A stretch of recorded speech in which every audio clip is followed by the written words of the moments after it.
Hello, friends. I hope you're well. I am really happy to be back with you for a new episode of the podcast. It's been a while since I did episodes alone, solo, to talk to you about a subject that is close to my heart. For this episode, I decided to talk to you about a topic that has come up a lot in my content on social networks. You asked me a lot of questions about it, and so I thought it would be much better to make a podcast to talk about it in more depth, at greater length, and taking the necessary time. This topic is hyperindependence. How to know if we suffer from it, how it impacts our relationships with others, and more particularly, our romantic relationships. This is what we are going to explore together in this podcast.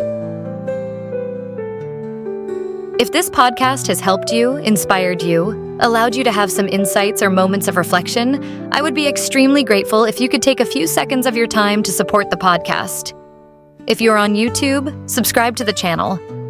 If you're on Spotify or Apple Podcast, leave a review and a rating. This helps enormously to give visibility to the podcast. I know it takes a little effort, but know that it has a huge impact, and it helps me to know that the content I offer speaks to you and responds to issues that concern you. So, thank you in advance for your support, whether it is a review, a share, or a like. It really helps a lot. I hope you enjoy listening. So, what is hyperindependence? This is an important topic because we often talk about emotional dependence, our dependence on others, but we rarely talk about hyperindependence. In fact, there is a spectrum. Emotional dependence would be at one extreme, and hyperindependence at the other extreme. It is really important to understand this. Hyperindependence is a traumatic response. It is a response linked to stress, to traumas experienced in childhood. When you grow up in an unstable family, where your parents or the people responsible for you do not meet your basic needs, you will unconsciously register the message that you cannot count on others, that you cannot rely on them to meet your needs.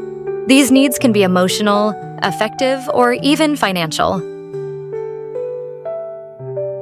When a child takes on the role of a parent or someone who meets the needs of others rather than having their own needs met at a very young age, they internalize the belief that they cannot depend on others.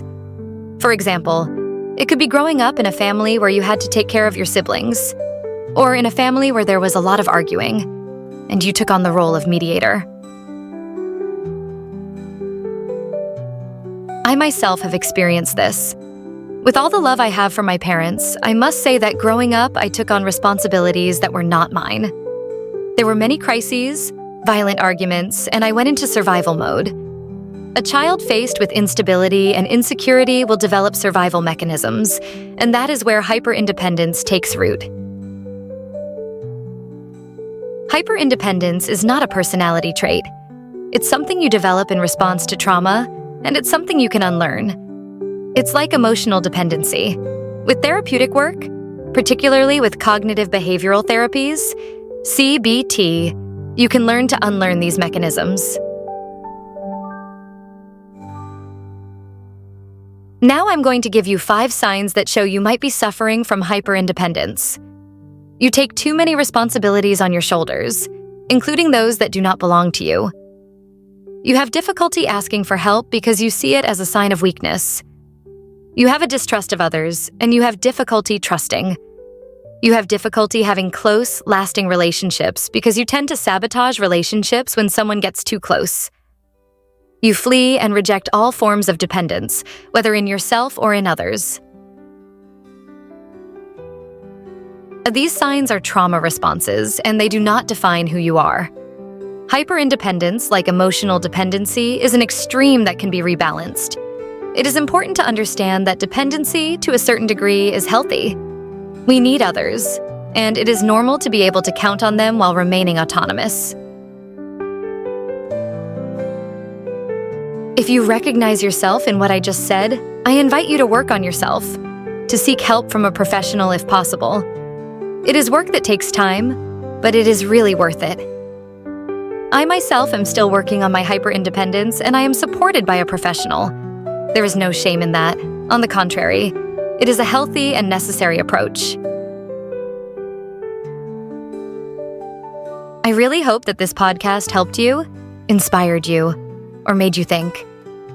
If so, don't hesitate to share it on social media. Give me your feedback.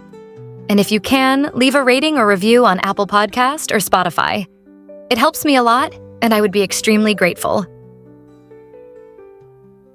I send you lots of love and see you soon for the next episode.